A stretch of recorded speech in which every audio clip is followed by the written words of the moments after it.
All right. So we are officially live, guys, for the first time. So welcome, everyone. This is the first, I don't know if we're going to do more of these. I think we might. But episode of, I don't know what we're going to call it, but it's Endless Grind, Beardy, and myself, and we're all going to talk about crypto. So we've got some questions lined up. And And Liz we have Warren.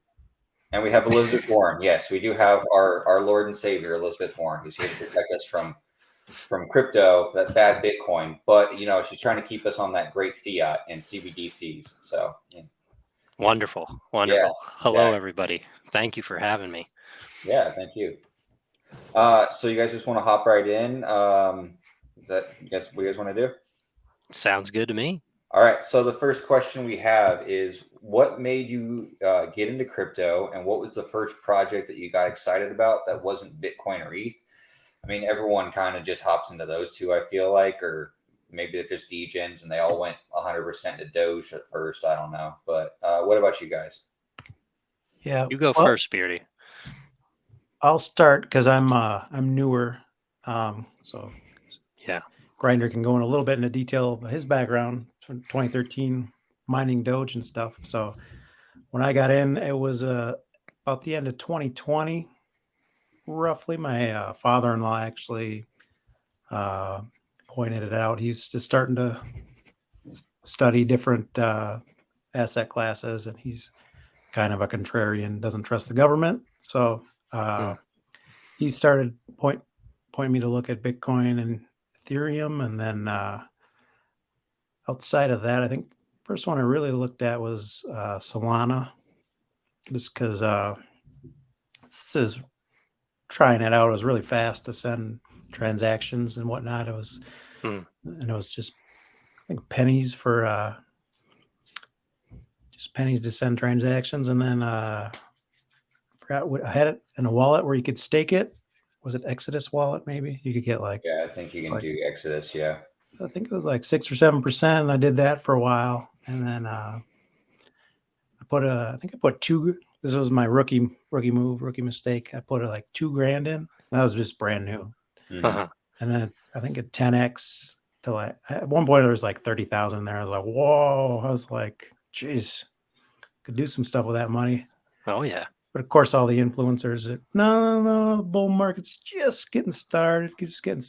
So yeah, I took a little bit of profits, but then I watched most of it ride all the way back down to, well, I think the top was like 260, and then it went all the way back down to I think it hit like $8 maybe. Some Yeah, it people was like up there.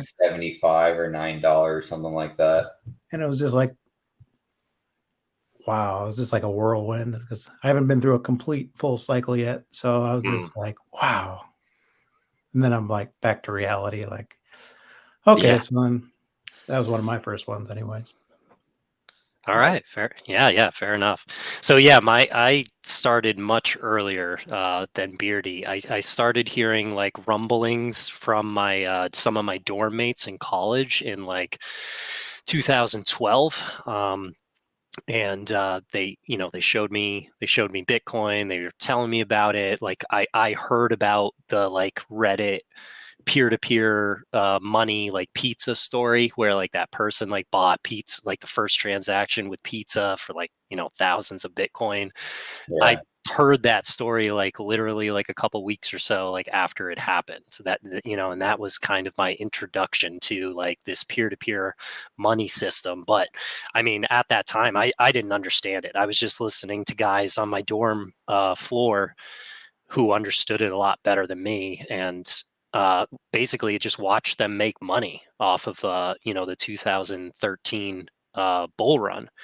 And then that's when I started helping them. One of these guys, I started helping him set up miners, and I watched him cash out like money from that bull run using like foreign markets and all this stuff. And I was like, whoa, this is like way too difficult for me to do, but it's clearly like working. So that's what got me into it. So yeah, like I mentioned, I watched him make like 5 figures, and I was like, okay, this isn't something to ignore. I started setting up rigs with him, and then at I guess technically speaking, the first projects that I got involved with outside of Bitcoin and ETH were Litecoin and Freycoin, because those were mineable with your graphics cards.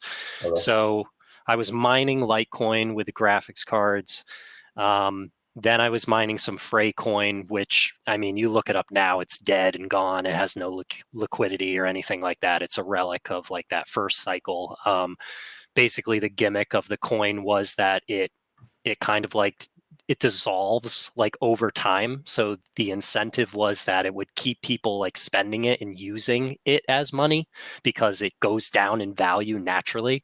Obviously today that sounds like crazy because it's basically just like built-in debasement. But at that time I thought that like, oh well, if I mine it and it's like pushes people to like not hoard it, maybe it will be, you know, decentralized appropriately and passed around and spread out appropriately because the incentive was to keep spending it. But basically, towards the end of 2013, that's when I degened into the Dogecoin. So Oh my wow. friend, yeah, so like my friend like literally told me about like, here, there's this new coin. It's just supposed to be like a joke, but like maybe we can make a quick buck off of it.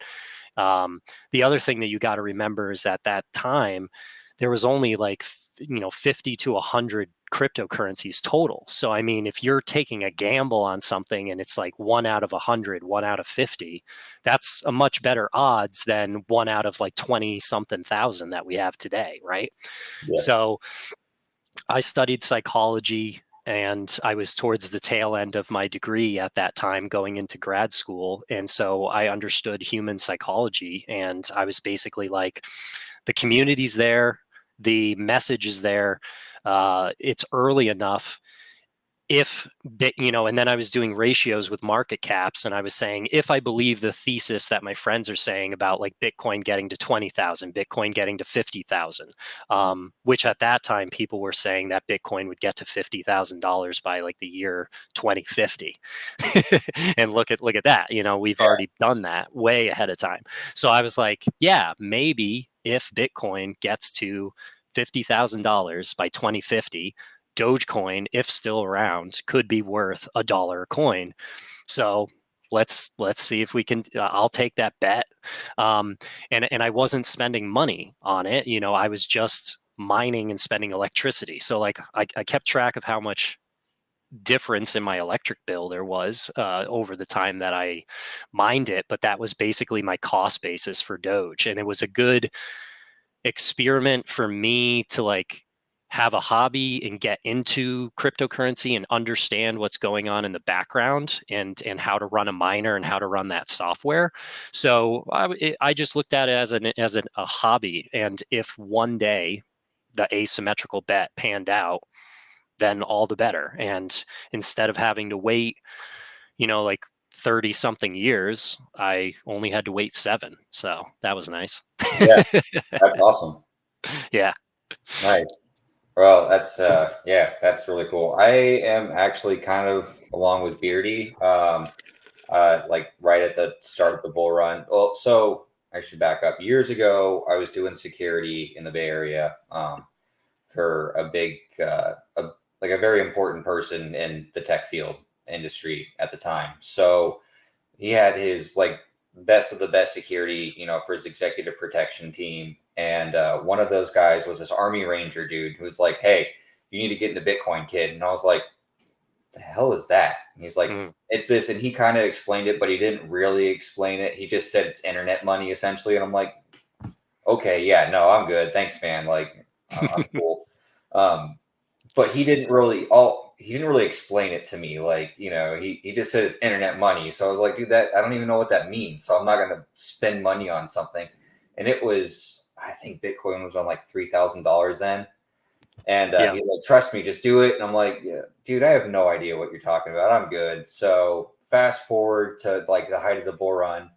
Um, and someone posted on Instagram again, like when it right before it shot down to like what was the low, and right before it shot to like 67, it was like 10 or something like that.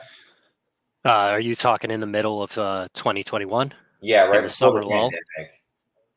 Oh, right before the pandemic, right? Yeah. Right. I mean, it got up to, hold on. You It got up to about like 14,000, and then right before the pandemic it had gotten down to like 7 grand. So that's when they told me again. Someone on Instagram was like, "Hey, everyone should buy Bitcoin right now. It's gonna go nuts." And again, it was one of those where I'm like, "Isn't that one thing where that dude told me I should buy into?" And I was like, "All right, I'll start looking into it." But I didn't actually buy into it because I was like, I'll wait and see what it does, right?" Hmm. And then it started taking off, and I just started dollar cost averaging on it. Just buying into it slowly. And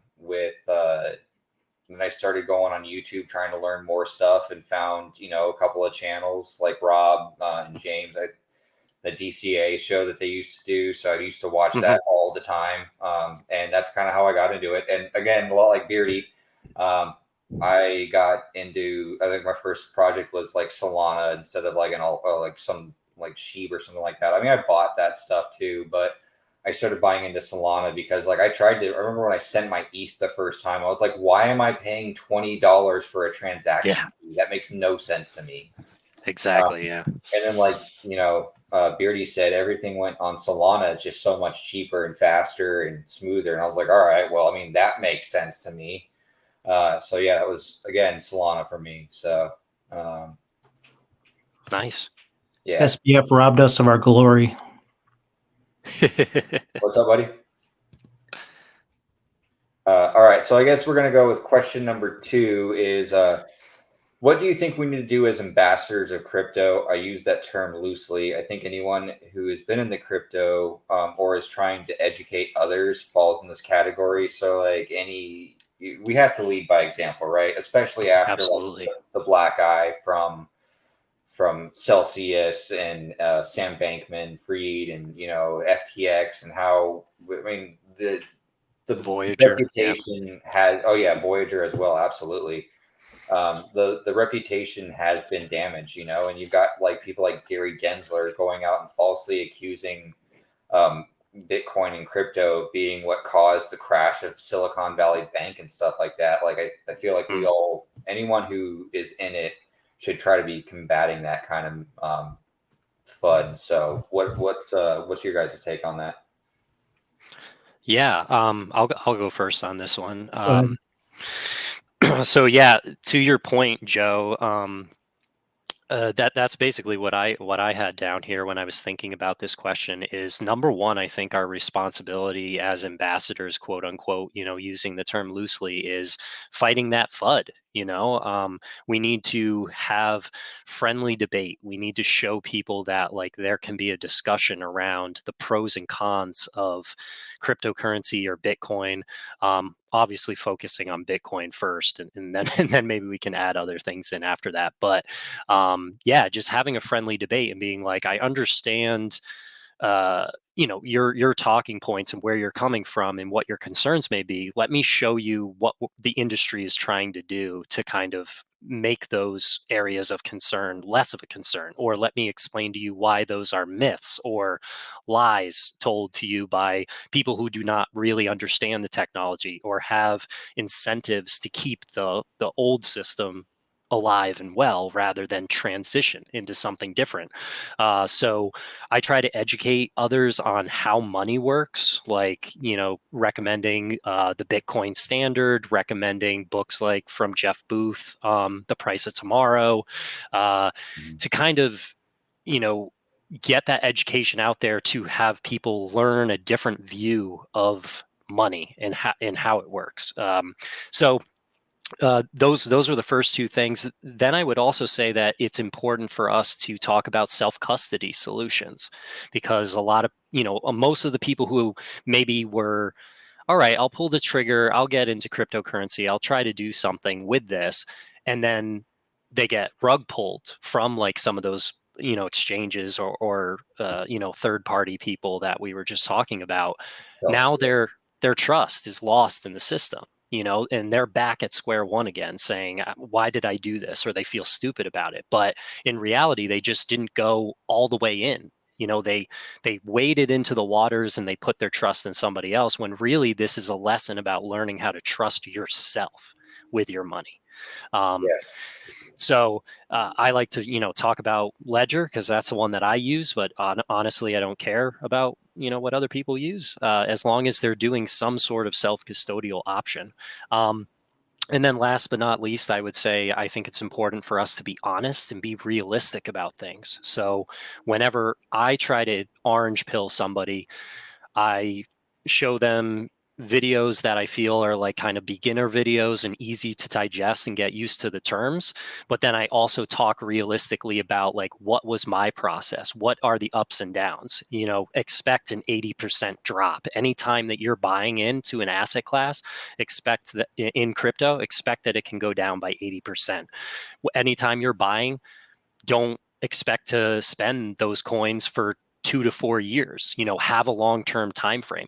But even when I tell people that and they say yes and okay, I'm going to do this and I'm not going to get scared and I believe in the thesis and I understand the math behind it, human emotions take over. And the second somebody, I feel like the second that an asset drops by like 30% or more, that's when the same people who were so enthusiastic about getting into it start distancing themselves from you. And they stop talking to you. You make suggestions on like different places to buy in to like dollar cost average, lower your cost basis. Mm-hmm. And they're like, maybe not. It's like they don't want to touch you with a 10-foot pole anymore. But then they call you back when the new all-time high comes in and they're like, oh man, I should have listened to you. So that's why I always use the hashtag, math over emotions, because that's really the game that we're playing here. You have to have that long-term perspective. Yeah, absolutely. And I mean, I think Beardy, like Beardy said, he and I think seemed like we had the same kind of ride with Solana. We saw it go from like, oh, we've got all this money into it, then it dropped down to like $8, and then we're like, well, that sucks. And then it's slowly climbing back up. But I don't think Beardy, I doubt he sold any out of FUD. But yeah, like when I was doing it, I was dollar cost averaging. I think I said in one of my videos when Solana started tanking, I was like, nothing about the project has fundamentally changed. Everything is the exact same. It's just that someone's name was attached to it, and it's a popularity contest right now, and he's just not popular anymore. So, yeah, Beardy. Speaking of ambassadors, I actually got Bitcoin's #1 ambassador right here with me. Oh yes, Peter Schiff, our second Lord and Savior. Yeah. Yeah. I echo a lot of what Grinder said. As a mainly #1 thing for me is just acting with integrity. Like I think with Digital Asset News, Rob, he was one of the first ones, one of the only ones to say, yeah, it's okay to take profits. Mm-hmm. And I thought he was crazy. I was like, no, because everybody else was like, no, it's going to the moon. Don't even think about taking profits yet. And just little things like that. And he was like, I mean, I'm sure there were others, but he was the only one of the people that I followed at the end of 21 that was able to take profits, because he started taking profits at 60,000. You want to know where my first profit was supposed to be taken? 70K. I missed it by 1K. I had it a little bit, but yeah, he was the only one saying take profits. Everybody else was saying it was going to go to 80 or more. Yeah. So like here I am sitting as a conservative person thinking, all right, I'm going to start pulling at 70, and I just missed it. So, people were making fun of him for starting to, or criticizing him for taking it out at 60,000. But at the, when all the smoke cleared, who was the only one that took profits relatively close to the top? Yeah, Rob, so got to give him props for that. Yeah, I think it's just part of the human emotion, trying to want to capture every last dollar you can, which you're never going to be able to do. And that's where Grinder's specialty comes into play, being a licensed counselor with psychology and all that. But Thank you, sir. mean, like he probably understands the human emotion better than us. But yeah, it's crazy to see that. And just to follow up real quick with mine, I think everything that we have been, everything Grinder said, but everything that we have been doing, just for us three specifically, but anyone who's watching this, just you know, it's like everything in life. People aren't going to appreciate it if you're talking down to them, right? You're like, oh, Mm, how people talk to you when you get into Bitcoin, or you say something about Bitcoin and they like are derogatory or negative towards you, and they're like, oh, you're an idiot or whatever they say, like internet money. Um, I used to get kind of upset about that and be like, and I would blurt out all this stuff because I knew I was right, and I'm like, I'm gonna show them, and they just stopped listening to me, right? But right. it found that if you just talk to them like, well, why do you feel that way?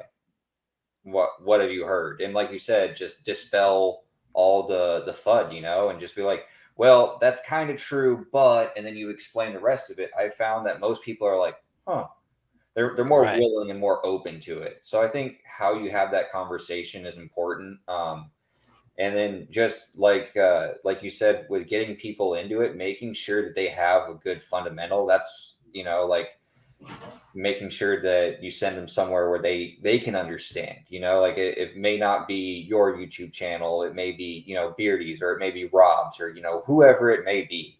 You send them enough links being like, this is the resources that I use, find something that works for you, and if you're interested in it, come back and we can talk about it. And that's just Yeah, kind of become my approach to it. absolutely.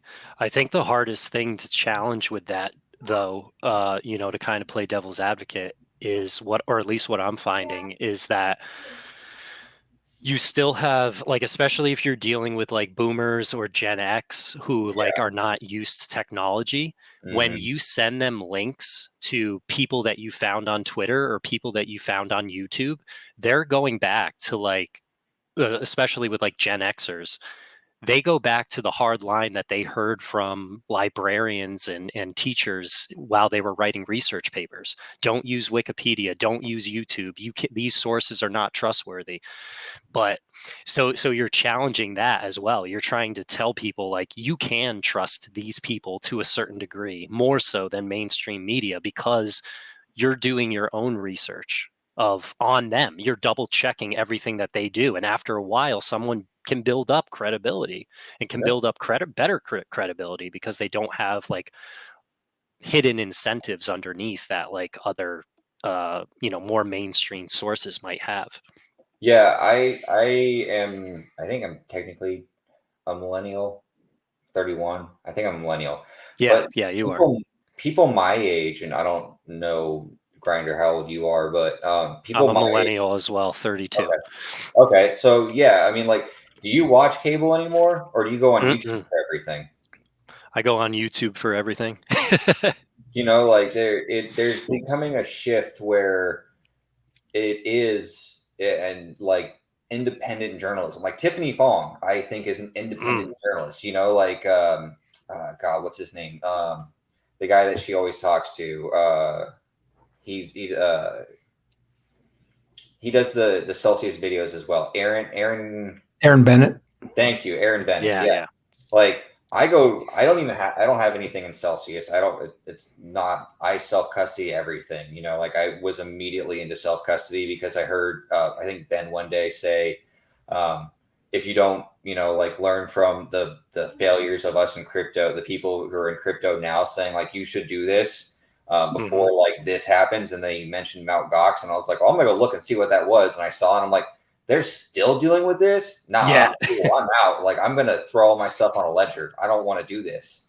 Yep. Uh, but like, I feel like you said, for the people who were, like the Celsius holders who they believed in it, but they just didn't believe in themselves to self custody, because no one made those videos on like, how do you self custody? How do you set up a ledger? I helped my chiropractor, and he's a Gen X or whatever. I don't know. He's in his 50s or 60s probably. But I was helping him the other day, or he may be 50s. Sorry, doc, if you're watching this. He's a Might, boomer. might get a little extra rough chiropractor adjustment when I see him next. Right. Um, but I sat there and helped him, and he's like, I didn't know how easy this was. I did not know. Yeah. So when you have to be willing to sit down with those older generation people and be like, I will help you do everything. Like, I will teach you how to do it, because they get older, like this is scary stuff to Oh them, yeah. so it's potentially life savings, or, however much you're willing to put into it.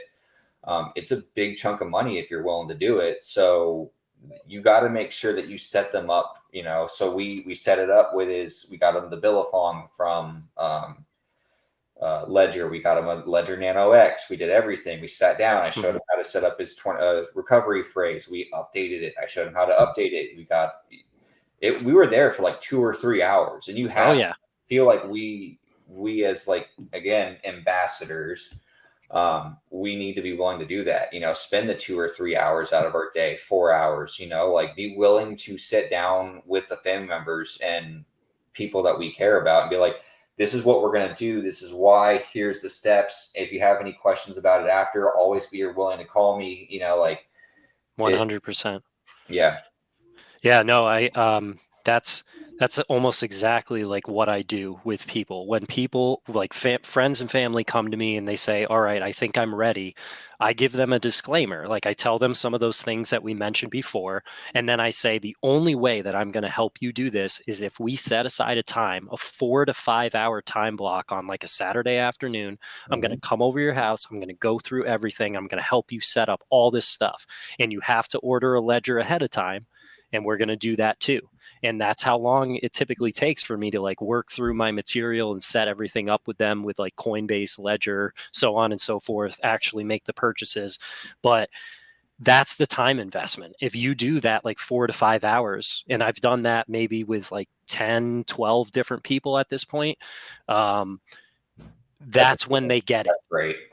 That's when they get it and they start to actually understand. But you have to walk them through that. And this kind of segues nice into like a little psychology piece that I think is important to put in here, which is human beings, when they're looking at the entirety of a process, the most common thing that they struggle with is the initiation of the process, finding the motivation to get started.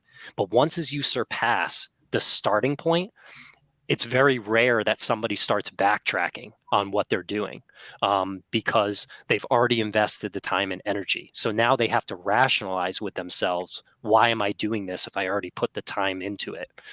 So a common example I usually give my clients is like, how many times have you gotten in your car, drove all the way down to the gym, and then turned around in the parking lot and went home?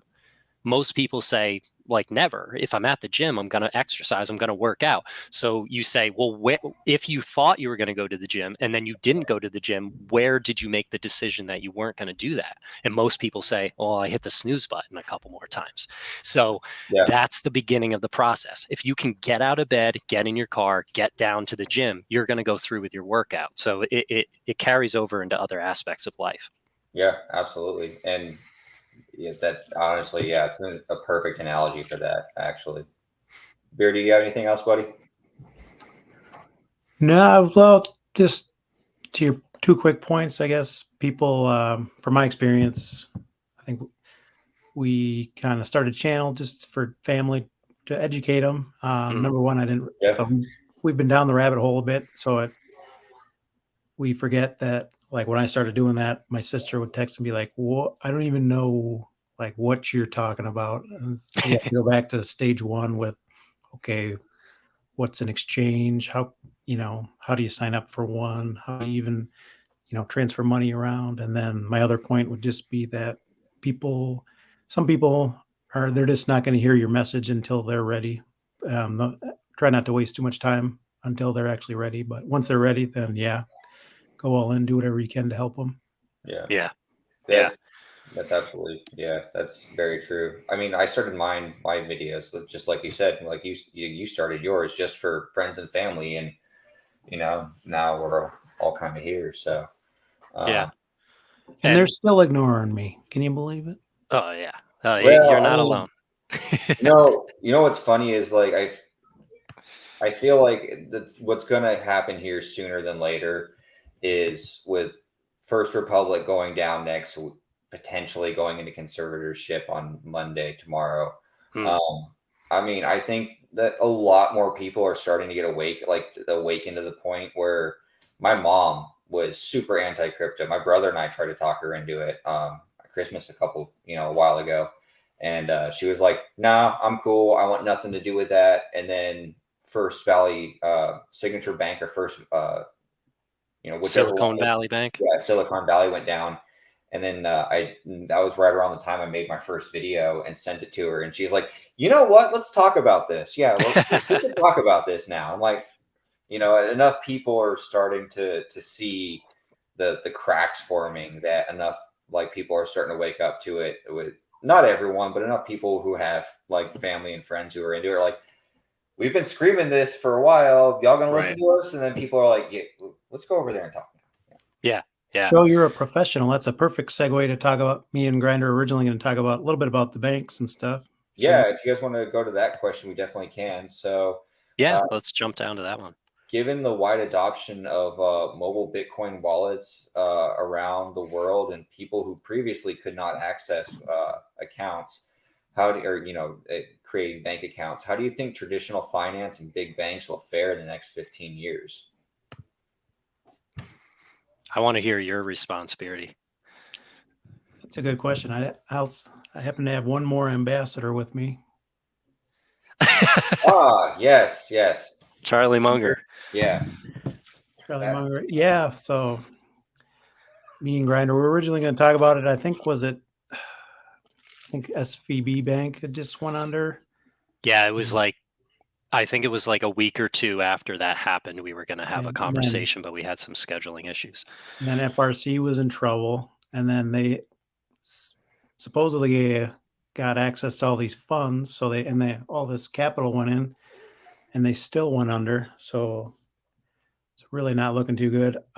Traditional banks, I don't think they're going to survive in the form like today. The only ones that'll still be around if they're going to adjust their business model and actually work with crypto companies once the current administration, they're not very friendly to crypto, obviously, without getting too political.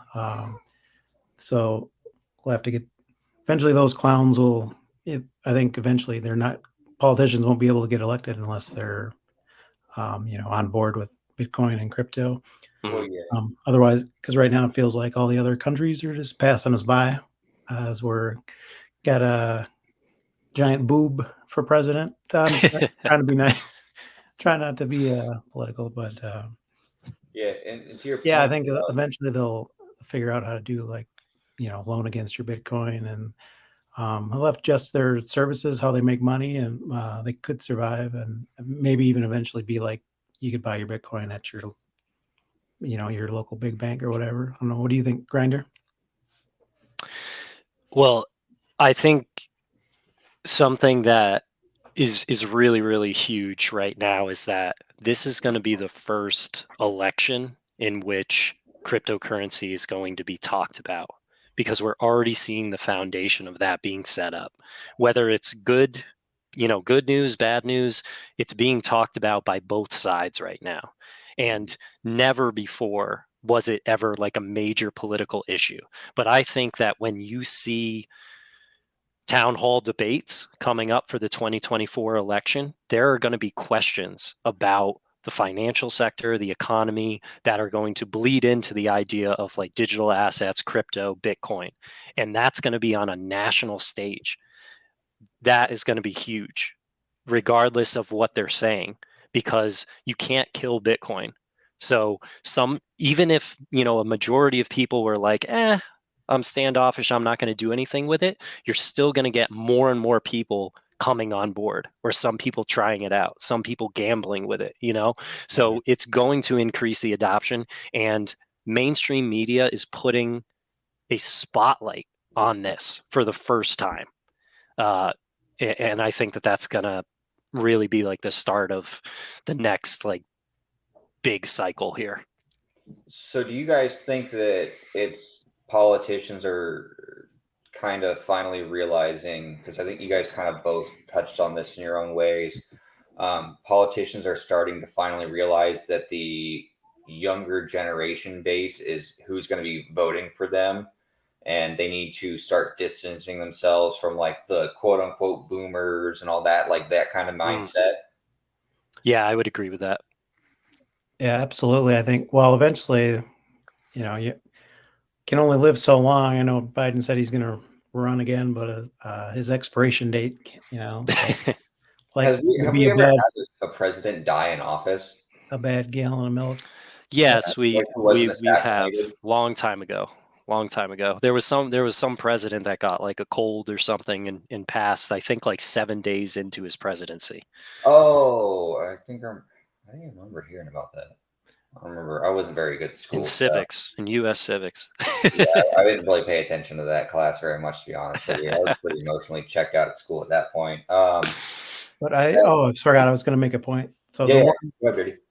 sorry about that. No, you're good, buddy. So before I started, like really diving in deep, your average person, they think a bank, like you put $100 in, and they put that in deposit, and whenever you come back and want that $100, here's your $100. That's not how it works at all. That's Yeah, they don't really explain fractionalized reserve banking in high school economics very well. Yeah, so it's Oh fractional yeah. reserve banking, which I would like to coin as fictional reserve banking because it's all just a confidence game. I'm sure somebody else has said it before, but it's hard to have an original thought. But so how it works is you put in $100 and they only have to keep, I believe, like $10 on deposit, Yeah, and they then they can they can they can perpetually loan out the other amount. So at any time, if everyone comes to collect, the banks are already insolvent. Yeah. So our whole system we're in is already insolvent. So it's just like, how are we going to end this charade? Yeah. enter Bitcoin, right? That's I Yeah. guess why we're all here. Yeah, I think that they're going to realize very quickly that they need to adapt or die. Hmm. Especially considering like when you have because like the big banks like JP and all them, they're doing studies on this and looking at like, and especially in developing countries like Africa, and especially in South America, the explosion of Android based web addresses for Bitcoin and stuff like that. I mean, they have to realize at a certain point they need to either, like Beardy said, do some kind of loan against it, like Celsius did, but not stealing money and the downfall of all that what they were doing, all that sketchy stuff. But and I think it all starts with regulation, and like the banks need to start pushing um, the government to be like, hey, what do we need to do? Because the smaller exchanges like Coinbase, they've been asking for. They're not even small; they're one of the largest, but Mm. they've been asking for years now. Like, hey, we need help. And then like you got Gary Gensler who's saying that suing XRP, but Coinbase had XRP listed when they went through their IPO, and Gary gave them the okay for them to IPO. So, like, Right. so was it a security then, or is it a security now? Like when did it become, and especially we keep talking about Biden, like with how he's going after crypto with Operation Choke Point and all that. I think that there's going to be a time, like we said, that everyone is going to realize they need to get on this train or they're going to be in for a bad time. So I think that Oh time yeah. is quickly approaching. Like you had Putin the other day say that he's not going to accept oil fiat for oil anymore, Hmm. and he wants like silver, gold, anything. And everyone talks about buying silver, and gold and all that. That's cool, but has anyone ever tried to move an ingot of silver, like it, or an Right. ingot of gold? Like that, they're like, oh, I'm gonna bug out with my gold, and I'm gonna disappear. And I'm like, good luck with that. Like, Yeah. Yeah. all right. So, anything else you guys want to add to that? Oh yeah. Yeah. I actually have some stuff that I want to add to that. Yeah, yeah, of course. Go ahead, buddy. Oh, there's Gary. Yeah. So, Have you guys um, real quick? Have you seen his YouTube videos on on like where him sounding super for MIT about his how he loves crypto and stuff like that and how it's so great, and then all of a sudden he goes to the SEC and it's the worst thing ever. oh yeah. Oh yeah. He's he's being influenced by people who have power over him. It's clear Oh, as day from like a psychological perspective. When you have a shift like that, it's because your personal power and control status is being threatened. So, he had his position ahead of time because he wasn't ruffling anybody's feathers. But now that he's in the position that he's in, people's feathers are being ruffled. So they're making him change his stance, and he needs to change his stance in order to like keep his job or what he sees his future. This is what humans do. We selfishly think about our status and our well-being first and foremost, and it's instinctual because it's the lowest part of Maslow's hierarchy of needs. This is the basic survival needs. How am I going to keep myself fed, hydrated, having access to air, having access to shelter and security? Then on top of that, you have relationships and self-esteem. So you're thinking, when you start to get attacked, you go back down to the bottom of the pyramid and you're like, well, how do I make sure that this is stable?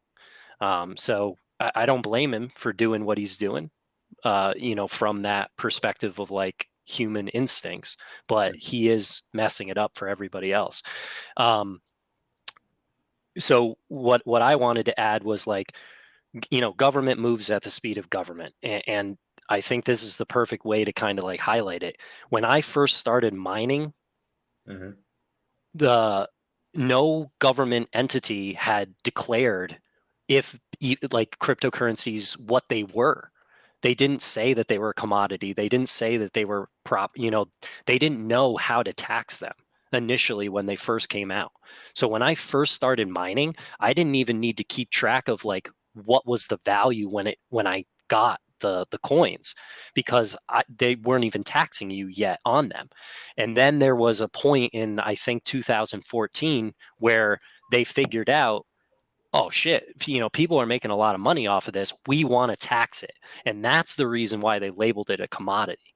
So now that it's property, now we can tax it. That's the only reason why they got that initial legislation put into place.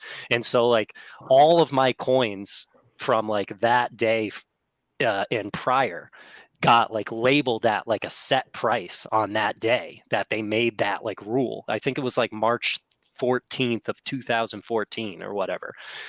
And that's where like you got your cost basis for taxes, because that's when they started to say like, oh, we're going to tax this, because they recognized that they could get money off of it. That's all they cared about.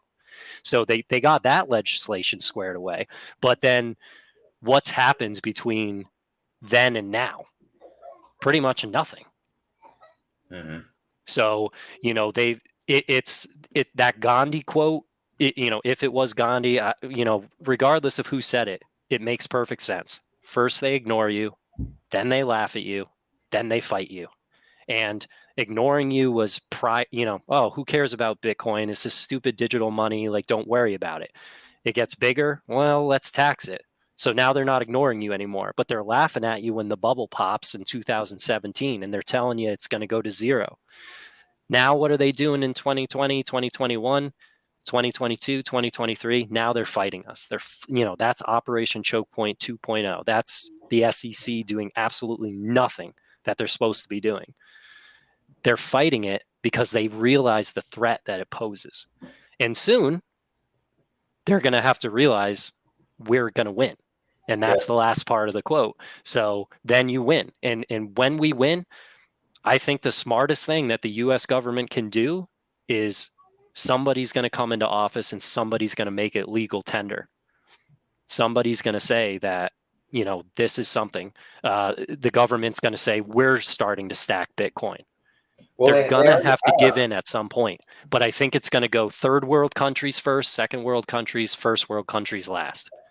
Do you think the government's going to realize at a certain point what a mistake that they made by selling off like all the Bitcoin that they've seized? Mm-hmm. And then that they're going to try and, start, like you said, start stacking it back? Or do you think that there's anyone smart enough in the government right now to be like, hey, we should hold on to this and just see what happens in the next 5 years? I think that they're behind closed doors. There's probably some younger politicians who are trying to say that, but the people who are like the head of committees or the head of the parties, they're touting the party line, and they're telling them, keep your mouth shut if you want to be able to stay in this position if you want to have a career. But there's going to be a breaking point where the public votes in certain people, and those people are not going to keep their mouths shut. And then we're going to see that shift. And then it's going to be like, quote unquote, okay, or part of the party line to talk about how digital assets can give people financial freedom. And then that's when they're going to start talking about like the government should be involved in this. The government is adding it to pensions. The government, but they're going to stack their own bag before they tell you that it's good for you to stack too. Yeah, for sure. Like Kevin O'Leary, he was doubting, or and was it another one of those guys as well, investment fund guys, touting, saying that crypto is going to zero and it's all trash and it's horrible, but he was secretly buying a whole bunch of it. Kramer. There you go, Kramer too. I'm sure. Oh yeah, the list goes on and on. I mean, Jamie Dimon has said one thing and then done the opposite. Kevin O'Leary said one thing, did the opposite. Peter Thiel, I believe, did it the opposite direction. He was telling people to buy while he was dumping. But yeah, people do that all the time. They telegraph one thing and they do the opposite behind closed doors. And that's definitely the old system. I think that the only thing I'll add is that's the beauty of Bitcoin is all these guys, they're used to, they have to do all that kind of stuff. But Bitcoin just incentivizes everybody to cooperate, and then everybody can win. That, in my humble opinion. Yeah, absolutely. I mean, there are some senators out there kind of talking about, pro crypto and everything. I think love him or hate him, Ted Cruz the other day was talking about how he's got 2 Bitcoin, and every Monday he's got a standing order and he buys a little bit more, and Fort Worth, I know Fort Worth, Texas. We actually, I'm not in Fort Worth, but I'm in Texas, and they're actually running miners. The city of Fort Worth has a Bitcoin miner. Oh, right. Yep. Yeah. I remember that news article. There's a couple other, I think there's some other cities actually that are talking about doing it. I think Dallas may have talked about doing it as well, or I don't know if they ended up doing it, but I mean, there's Texas. I know Georgia's pretty pro crypto. There's enough states that are, like you said, that are starting to bring it in on their balance sheet. I think Texas we're bringing it on our balance sheet as well. I think Abbott is either expected to approve that or has already approved it, but I'm not sure, so don't quote me on that. Right. But yeah, the government is definitely, like, I think we're all on the same page on that. They need to realize that something is broken, and if they don't, then some bad things are going to happen, and we're not going to be the superpower that we are, Yeah. I just listened to one of the latest What Bitcoin Did podcast with Peter McCormick and James Lavish, and he actually does a good job of like summarizing that. He basically has like a 4-quadrant diagram of like, if the U.S. embraces Bitcoin, or if it defects from Bitcoin, if foreign countries like the BRICS nations like embrace Bitcoin or defect from it, and all the different like scenarios. And he does a better job of explaining it than any of us probably would. But that could be a good thing for people to kind of like look into. And I think that that's exactly what's going to happen. One of those quadrants is going to play out, and it's just a matter of how quickly it gets adopted. But to answer your original question, Joe, with like TradFi and big banks versus Bitcoin in the next 15 years, I think in the next 15 years, we're going to have over 1 billion users in Bitcoin. So Bitcoin adoption is going to increase by all participants, retail, institutional, sovereign nations. I've already told my cousins in 2021 that I think that in the next decade, we'll have oil priced in Bitcoin. So that's my prediction is by 2031, there will be some sort of market for oil in Bitcoin. I know that might be a little bit on the earlier side from some, but I've already made that prediction, so I'll put that out there. I don't think you're wrong about that, actually, especially considering how Putin just came out and said that he's going to be only taking oil in gold or some kind of hard asset. So.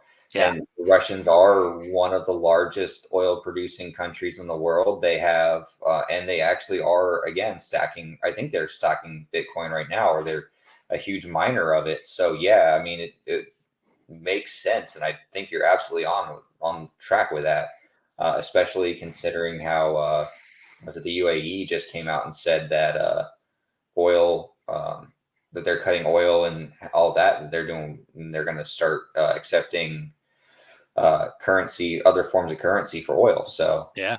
Yeah. So yeah, that's everything that I had on that particular question. Beardy, anything else to add, buddy? Nope. Other than that, I'm gonna have to drop in a few minutes. Kids are getting a little unruly. But Okay. how many more Well, questions did we have? yeah. So we've got this one here. Uh, Endless Grind, what got you interested into getting into charts, and how did you learn? Do you have any tips for new people trying to learn TA or indicators? And Beardy, what is your current view on crypto regulation, and what is the best way forward in your opinion? I think we should probably start with Beardy if you don't mind, Grinders. So, because in Yeah, case no worries. off. Yeah, I think everything's seems like it's all coming to a head. Seems like hopefully everybody's had enough Gary Gensler and these kind of clowns here. Oh, that's Jamie Dimon. So interestingly, it seems like instead of going on the defensive, now they're going on the offensive. Like SEC was suing everybody, and now it's like they've had enough. Like Grayscale started, they're suing the SEC. Finally, Coinbase came out and they got their Wells notice, which I'm not a lawyer or anything. I don't know totally what that means, but their SEC is intending to sue them. So they said, "Hey, listen, it's been 11 years. We've done everything. We've been begging for regulatory clarity. You haven't given it to us." So they're going on the offensive. They're suing them. Then Robert Kennedy Jr. He came out as he says he's I don't know if he's a Bitcoiner. He's pro Bitcoin. Calls himself a Kennedy He's Democrat. at least anti CBDC, which is Yeah, good. he's anti Yeah, CBDC. that's awesome. So all that's coming to the forefront, I think. So I'm not sure how it all shake out. I'd like to think, try to think the best of people, are intellectually smart, but going through COVID, it seems like everybody is not exercising their critical thinking muscles. So hopefully we kind of get that going in the right direction, and then get some reasonable legislation. Got to get all the bad actors. We've flushed out SPF. That was good. Yeah. Because he was trying to get a regulatory moat for his but that could be a whole nother show. But Yeah. Yeah, we yeah, could have to, but yeah, that's a whole nother episode. so yeah, hopefully USA kind of starts feeling the crunch, because I do feel like it's kind of at an inflection point where like this thing could go real quick. Like, Yeah, you're absolutely right. that's why I've been stacking like crazy. I don't know about you guys, but Oh Yeah. yeah. Oh yeah. I never thought I'd get a chance to get in at such low prices. So I'm sure you felt the same way. We were like, oh yeah, I'll throw money at it, whatever. Oh yeah, I yeah. never I think got back down to 15 something. And I never, because it was when it got back to the 30s. I thought that's when I went in pretty hard, and then everything else blew up, and then under 20, this felt like a gift to me. But Yeah, absolutely. Yeah, my dad and I went in very hard on the FTX collapse. So I had a large buy at 18.1. Oh wow, And that's great for you, man. yeah, and I always joke with my dad. I say that this is the boomer effect, because I tell him to buy and it takes a couple days for him to like get around to doing it.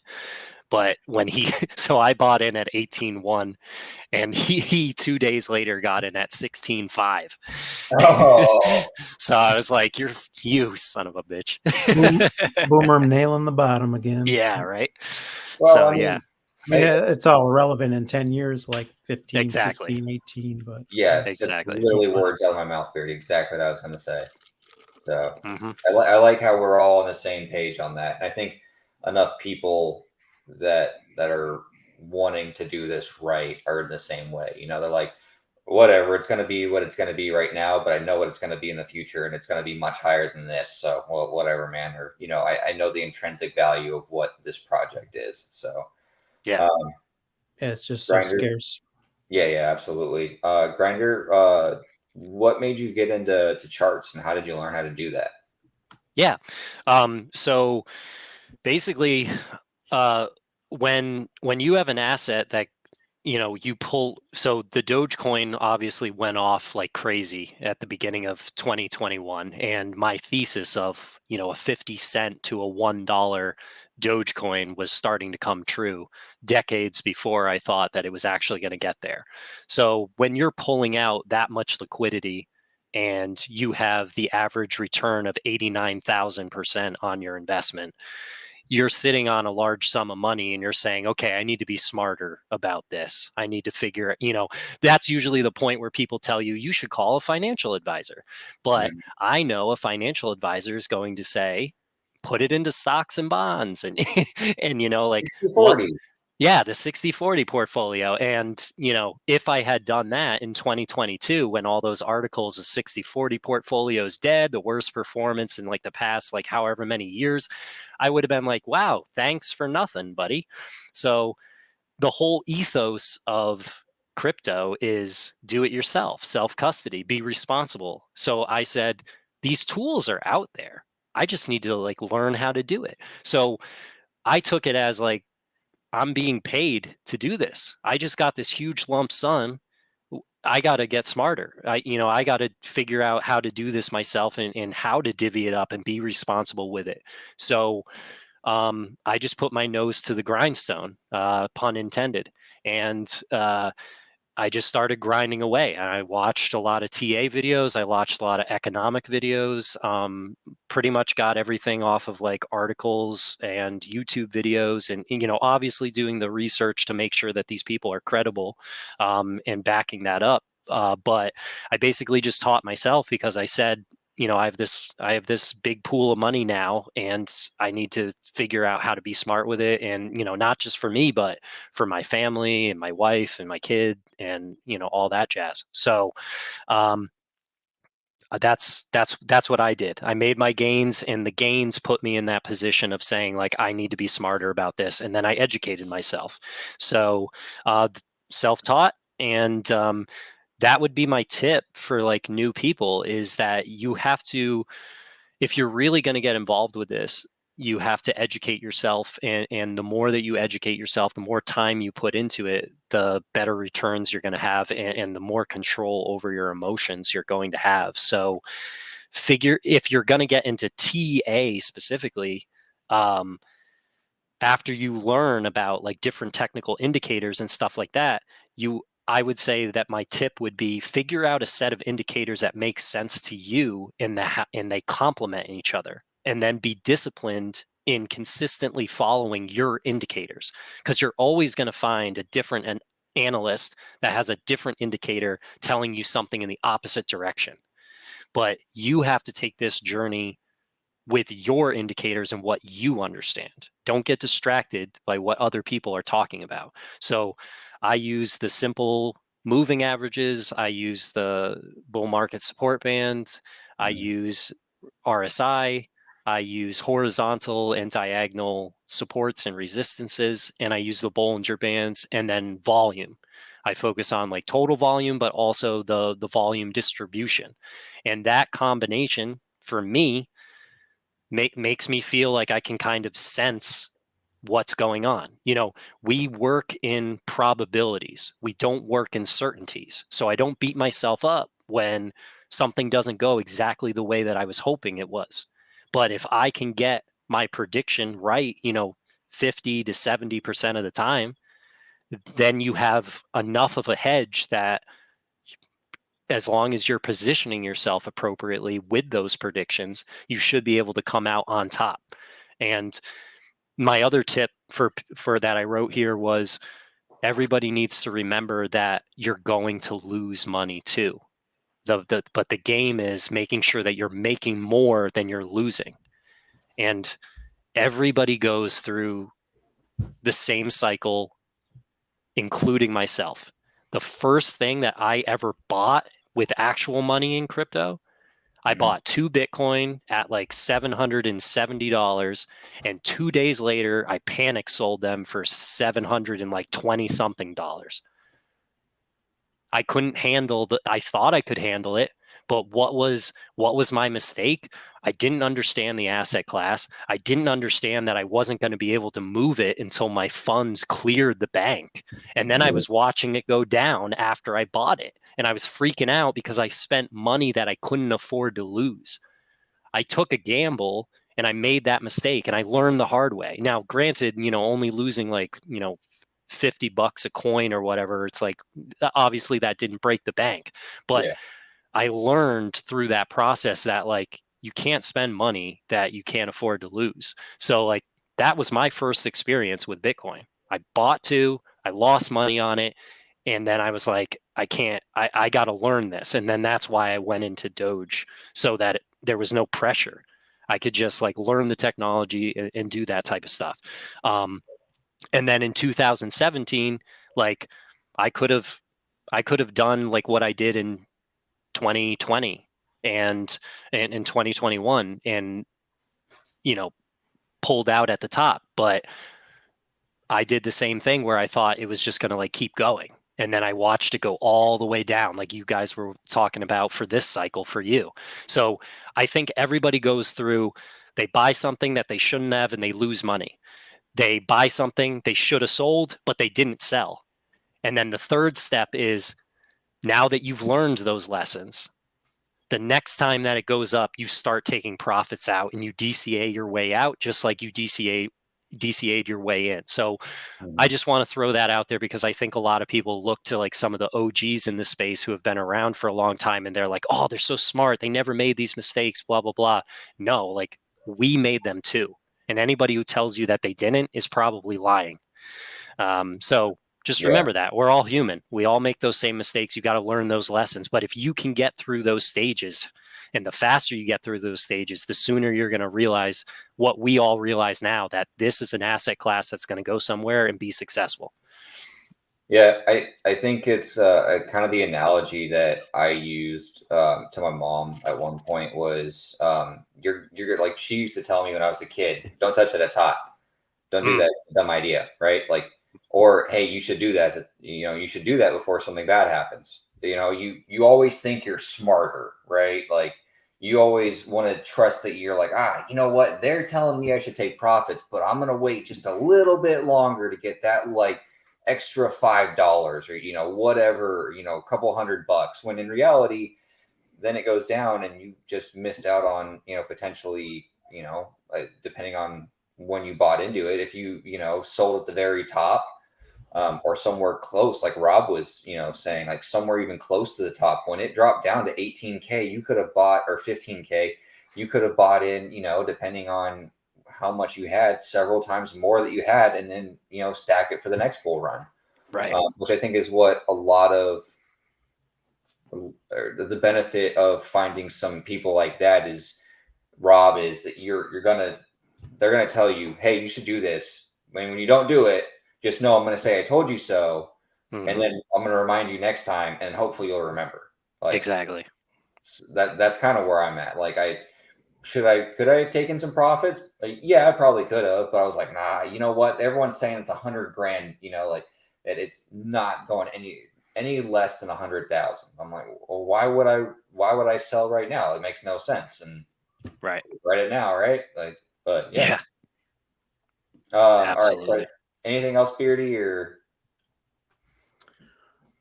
Nope, nothing to add. Well, I will add something. yeah, buddy, go ahead. Just just as far as TA and all that good stuff, trading in general. As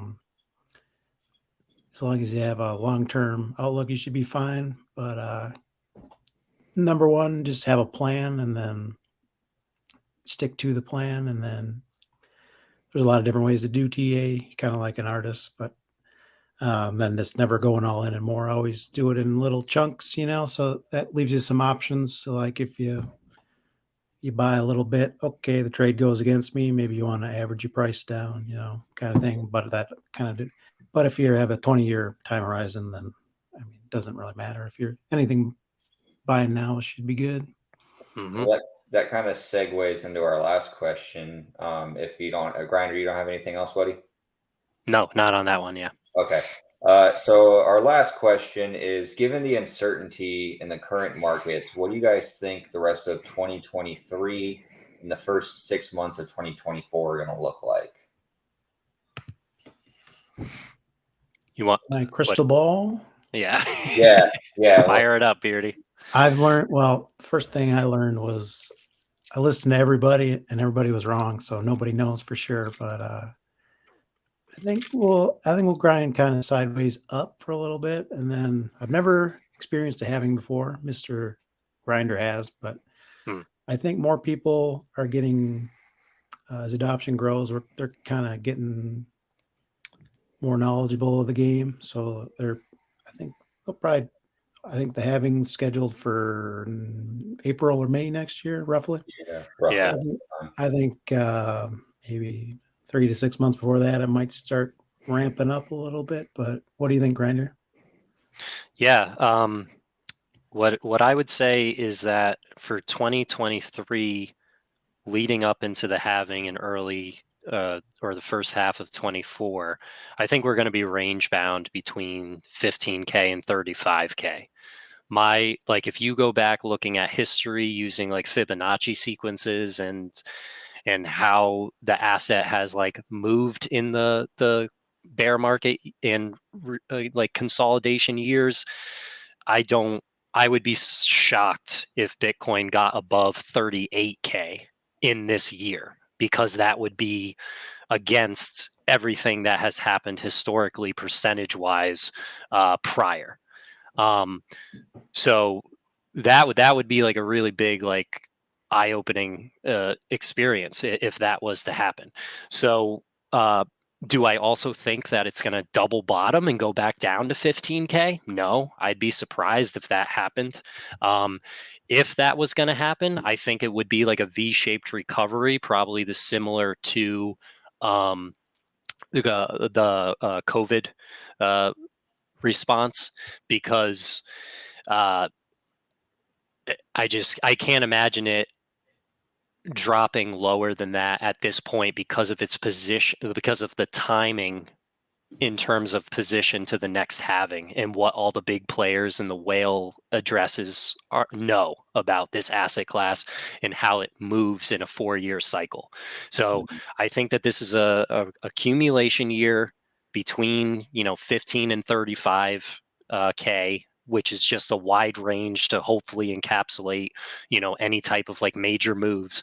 And what would draw it down would be a recession, and as a lot of like macroeconomics economic analysts say, like in those types of scenarios, everything goes to everything correlates to one. Everything is going to drop at the same time. Everybody's going to cut their bags.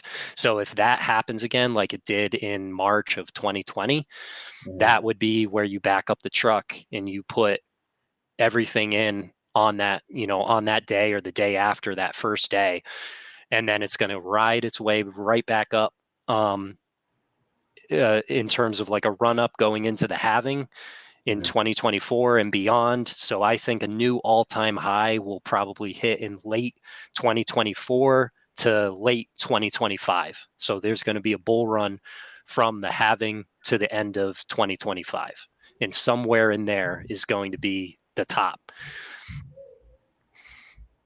Okay. Yeah. Do you guys think that, how do I phrase this? Considering that Bitcoin, the whales, the Bitcoin has had so much more adoption recently. I think we can all agree on that. Do you think that the people who are coming in are going to sell as much at the halvening? Because you've got a bunch of coins that haven't moved in years, even during the last halvening. From what I could tell, or like the last peak, there was a bunch of Bitcoin that just didn't move. Do you guys think that there are some people who are just never going to sell and diamond hands it forever, or do you think that or do you think that level is going to increase where there's going to be less and less Bitcoin sold after each halving, or how do you think that's going to play out? Yeah, I think that there's probably some truth to that. I think less and less Bitcoin will be sold because more and more people will begin to understand how hard and how scarce of an asset it is. So people will start to become, they won't think of it as like, holy crap, here's this thing that made, X amount of returns that I never thought was possible. Let me cash in on that. That mindset is going to switch from that to, I don't want to give this up because look at how important it is to like my financial freedom, to a store of value. So yes, I do think that there's going to be a shift in that, but I think it's going to take decades for that to play out because we don't even have people who understand the value of Bitcoin yet. So first they have to understand it, then they have to get to a point where they feel like they're flush with it and they have to sell it, and then get to a point where they're like, oh, wait, I want more. I don't want to give this up. And they start to hoard it. So it's just psychologically, it's going to have to be a switch from that whole, all the going through all those phases. Do you think that there's so do you think people are right now thinking as like Bitcoin in dollar terms, right? So they're thinking one Bitcoin is worth whatever it is right now, $29,000. Do you Mm-hmm. think that when do you think the time will come when we start realizing that one Bitcoin it's 100,000, sats? Like when do we start? Mm. When do you think the correlation between we stop thinking about Bitcoin in dollars to what it actually is, and valuing things in sats? Do you think that is going to become a thing in the next 50 years? 50 years, yeah, probably. Yeah, I think It's going to take a while.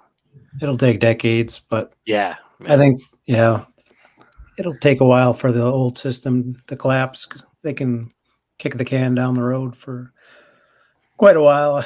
Like they'll raise rates one more time this week, and I don't know, fire up the money printers again. But Yeah, but I think Powell is another one of those that we were talking about Gary earlier, that he's just doing what he's told at this point as well. Yeah. I don't yeah, think he actually is making any real decisions. yeah, but the U.S. as far as USD, they can kick the can down the road for quite a Mm-hmm. while. It'll be the last one standing. But Yeah. should be interesting to see how it all plays out. Nice. Yeah. I don't care. I I'm just in it for the tech. I think I think, kind of tying psychology into this, whenever I talk to clients about relationship problems, it usually gets back down to the core of the two core concepts to have a healthy relationship are communication and trust, and how they work with each other. And if you think about it, it makes sense. How do you build trust with somebody? You need to communicate with them. You have to be vulnerable with them. You have to learn that they're not going to violate what you've told them. So the more you communicate, and as long as you don't violate what you say you're going to do, you build trust. And then it keeps going and keeps going. But the problem is that once as you violate that trust, now you're always going to have that thought in the back of your head, well, they could do it to me again. I thought Yeah. I could trust them. And so if you think about the nation states of the world as people, because they are made up of humans, they are made up of human emotions because they're run by humans who are slaves to their human emotions. Mhm. What you're watching right now is everybody realizing, maybe I shouldn't tie myself to the US because the US is going to look out for themselves first. And if they're going to look out for themselves first, there may come a day where, even though I thought I could trust them, that they're going to, F me over. And so Bitcoin is like the perfect way to be able to separate yourself from that, because it's a trustless system. It doesn't rely on human beings to, centralize it and keep it running. Like, I mean, yes, it does, but the algorithm is designed so that one person can't have like a leg up over the other people. And we're way past like the 51% attack stuff. Like in 2013, 14, that was a legitimate thing because some pools were actually like at that point where they had like, we were talking about this one pool in like China that had like high 40 something percent of the hash rate. And we were worried about that, like being the downfall of, like Bitcoin. So, but now it's just so large, you'd have to spend so much money just to mess up the network, and then you're not even going to be able to profit off of it. So that would have to be like a takedown. Somebody would have to go in and like want to take down Bitcoin. They would have to be willing to lose hundreds of billions of dollars, which, I mean, I don't know anyone who's that rich who can afford to do that, Exactly. The and latest you error have was to what if have it Russia running for a while. What if Russia and China teamed up? That's the latest FUD that I heard. I mean, I don't think it's in their best interest, honestly. No. Russia is mining Bitcoin to get away from, I think in a part to get away from the U.S. dollar and to get around sanctions. Which, I mean, we can argue the effectiveness of sanctions at another point, but I think that it was pointless. But I think that especially with China too, like the no one, those two countries in particular, and like the BRICS and the rest of it, they have every reason to want Bitcoin to succeed, because it is a threat to the dollar. But it's also a threat to their currency as well. So I think that they're kind of having to do a balancing act, right? Like, what is it worth for us to support this? Because it's going to threaten the dollar hegemony and all that, and the reserve state of the dollar is not, or the world currency is not going to be the dollar potentially. Yes, I think that that's something they're looking at, but they also are looking at like, well, what's it going to do to our currency? And I think that they're willing to, those two countries in particular are willing to take the risk of being like, you know what, that we're already in second and third place anyways. What's the worst that's going to happen? Like, exactly.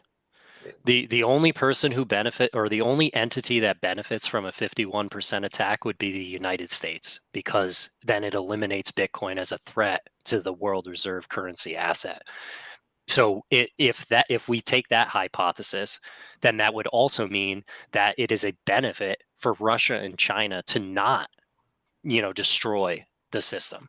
So if they were going to team up, it wouldn't be to have a 51% attack. It would just be to mine as much Bitcoin as possible to get away from the US dollar. So yeah, and I mean, that just goes back to like the original, design of this, is that, and I don't know if you guys are reading or have read Soft War, the thesis by Jason Lowery, but it really just goes into this exact point of, you might not want to do business with your enemies, but Bitcoin provides a system in which you can actually utilize the same system as your enemies, even though you have different values, and neither party can, F the other person over. So I do have actually just thought of one thing, and then if you guys don't mind indulging me on this, what do you guys think? yeah. Because I know that we talked about BRICS and all that, and they're going off the U.S. dollars, and tyrants are going to trade in tyrant currency. I mean, if you look at everyone in there, they don't really seem like very nice